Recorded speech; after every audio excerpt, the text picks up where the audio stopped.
Hello everyone, welcome back to my channel.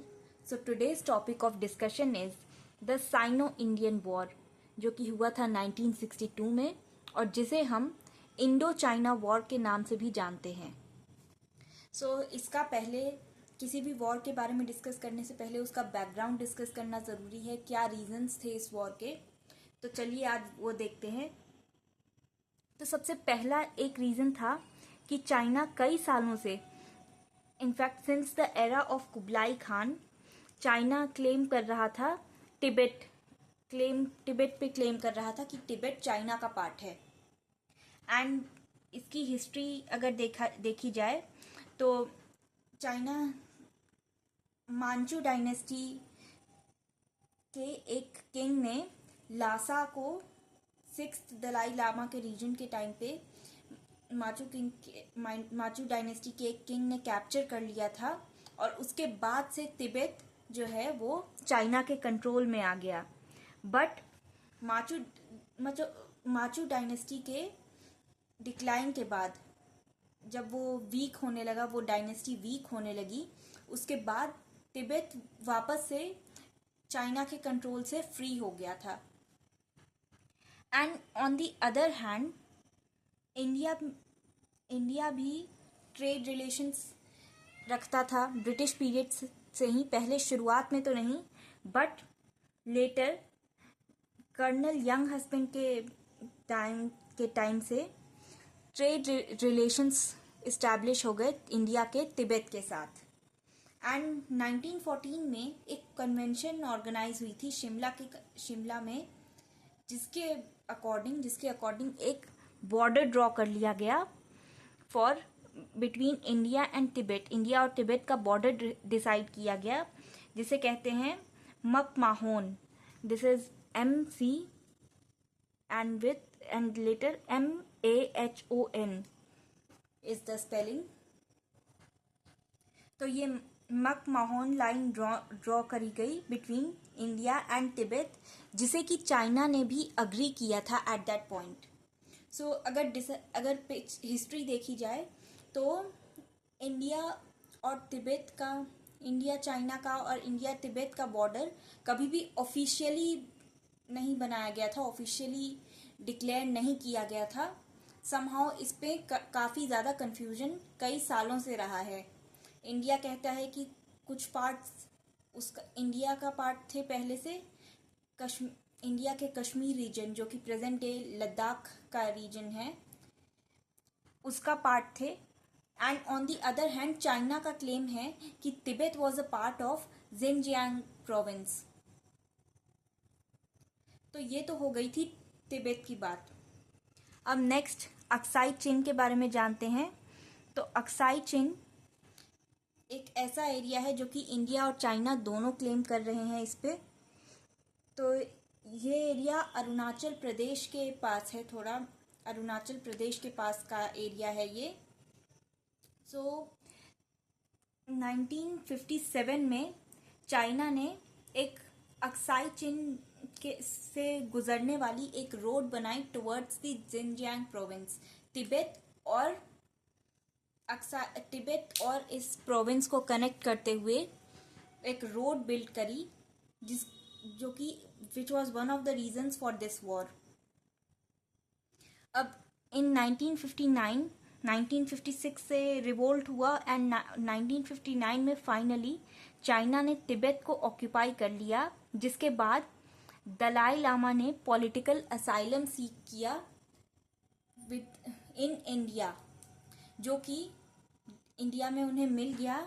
Jawaharlal Nehru prime minister थे, उन्होंने दे दिया. अब जैसा कि आप जानते हैं कि इतने बॉर्डर इश्यूज चल रहे थे एंड इंडिया और चाइना ने पहले ही यूनिट 1 में हमने पढ़ा था कि पंचशील एग्रीमेंट साइन किया है. इंडिया और चाइना ने treaty of friendship, Panchsheel agreement 1954 में साइन किया था. एंड उसके कौन से प्रिंसिपल्स थे, ये सब जानने ज़रूरी हैं. आप एक और बार पढ़ सकते हैं. सबसे पहला था कि एक दूसरे की टेरिटोरियल इंटीग्रिटी की रिस्पेक्ट करना, नॉन अग्रेशन की पॉलिसी फॉलो करना, एक दूसरे के इंटरनल अफेयर्स में दखल ना देना और पीसफुल कोएग्जिस्टेंस प्रमोट करना। सो ऑल दिस, ये सब जानना क्यों ज़रूरी है, धीरे धीरे करके आप देखेंगे कि ये पंचशील एग्रीमेंट कैसे ब्रेक होता है। सो दलाई लामा ने पॉलिटिकल असाइलम लिया, जिसके बाद चाइना काफ़ी ज़्यादा बिटर हो गया टुवर्ड्स इंडिया, कि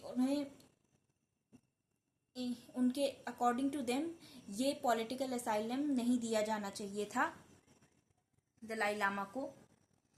सो अब नेक्स्ट रीज़न क्या था कि चाइना के साथ यूएसएसआर के रिलेशंस ख़राब हो रहे थे, रिलेशंस डिटेरियोरेट हो रहे थे, and on the other hand India के साथ इम्प्रूव हो रहे थे। इंडिया को यूएसएसआर ने अग्री किया था फॉर MiG-21, तो ये बात भी चाइना डिसइन्फीरियरिटी, ये काफ़ी ज़्यादा चाइना को काफ़ी गुस्सा आया, काफ़ी एग्रेसिव हो गई China. And not only Dalai Lama, कई सारे तिबेतियंस ने वहाँ रेफ्यूज सीख किया इंडिया में। एंड चाइना ने इस पे कैसे रिएक्ट किया, चाइना ने लोंगजू, ये नेफा का एक एरिया था, this was a part of NEFA, तो लोंगजू को कैप्चर करा और लद्दाख को भी। 1959 में लद्दाख और लोंगजू को कैप्चर कर लिया चाइना ने। एंड फाइनली 1962 में एक काफ़ी एग्रेसिव अटैक लॉन्च किया, जिसके बाद द वॉर बिगैन। अब रीज़न क्या, अब यही रीजंस थे कि अक्साई चिन का इशू, अक्साई चिन का जो इशू चल रहा था वो रीज़न था, प्लस अरुणाचल प्रदेश के बॉर्डर का issue, because they were claiming some parts of Arunachal Pradesh, और अभी भी क्लेम करते हैं। अभी भी अगर आप अभी भी इंडिया और चाइना के बारे में सर्च करेंगे तो अभी भी आपको पता चलेगा कि they are still claiming some parts of Arunachal Pradesh. Now consequences क्या हुए, अब ये आपको पता ही होगा कि इंडिया की इसमें बहुत बुरी हार हुई थी, जिसका कि फ़ायदा 1965 में पाकिस्तान ने उठाया, कि ओवर कॉन्फिडेंस में कि इंडिया की काफ़ी सेल्फ रिस्पेक्ट हर्ट हुई थी, सेल्फ रिस्पेक्ट को काफ़ी डैमेज हुआ था, जिसका कि फुल एडवांटेज उठाया पाकिस्तान ने 1965 का वॉर लॉन्च करते हुए, बिकॉज उन्हें लगा कि इंडिया रिकवर नहीं कर पाएगा, और इंडिया को काफ़ी साल लग गए रिकवर करने में। इन 1971 जब इंडो पाक वॉर 1971 हुआ, तब जाकर के India was able to recover from this defeat. अब पहली बार जवाहरलाल नेहरू के against no confidence motion launch हुआ, और कांग्रेस की रेप्यूटेशन लॉस्ट हो गई। कांग्रेस ने कई सारे बाई इलेक्शंस लूज किए, एंड काफ़ी रेप्यूटेशन को भी काफ़ी हार्म पहुंचा। एंड इसके बाद आपको पता है कि 2 साल बाद ही जवाहरलाल नेहरू की डेथ हो जाती है। So politically India was suffering, politically, militarily and economically also. अब चाइना ने डी फैक्टो कंट्रोल इस्टेब्लिश किया अक्साई चिन में। What is de facto control? De facto control मतलब थ्रू मिलिट्री कंट्रोल इस्टेब्लिश करने की कोशिश करी। Next, defence of India act 1962 pass किया गया।